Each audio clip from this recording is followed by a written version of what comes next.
What's up, guys? This is Seth Dyer. This is my TOL. This week we talked about Paul Graham, and he's worked 35 years in live television, and he specializes in sports broadcasting.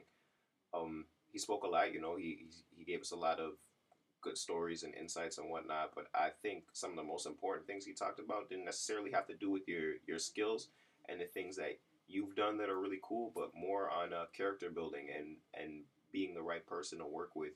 He talked about being respectable and be willing to do the things that you don't necessarily like to do.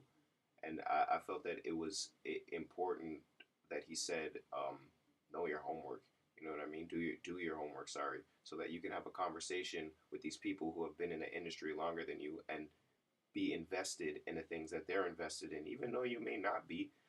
At least play it off. At least seem like you know what you're talking about.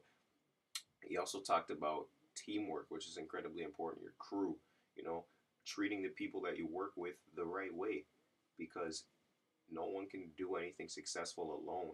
So you need to treat the people that you work with properly. And something that stuck out to me, and it's been said more than once in my RTA experience.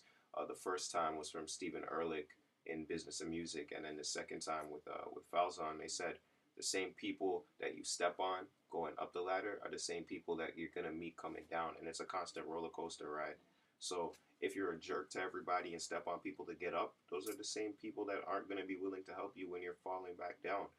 So you have to be a great person in general. And I've like this is even outside of TV, because I'm in the music business, and a lot of like conferences and things I've gone to, they don't really talk about people's talent or people's skill or anything like that. They just talk about, like, these little stories where they did something nice for them, like gave them a Christmas present, or bought them a drink and had a conversation, really built rapport, because this is what this industry is about. It's about relationships. This is a people based industry, not necessarily a skill based industry, even though you need to have both. Um, there was also this discussion with Belzon at the end about the balance between being nice and being humble and showing off your work, and being proud about it. And he said that we give you mixed messages. I don't really think there's any mixed messages. I think that in this industry, your work speaks for itself. So if your work is good and you're not a jerk about it, then people will be okay with you. If you're humble and your work is good because it speaks for itself, you don't have to really talk it up, then you're good. You know what I mean? Like, people will be like, yeah, that's the right person to work with. They're a good person. Their work is good, and I'll be willing to work with them. And yeah, that's what I think Paul Graham was trying to talk about. Just be the right person to work with, be respectable, be a team player, care about your crew, genuinely care about the people you work with, and just make good stuff, man. Peace.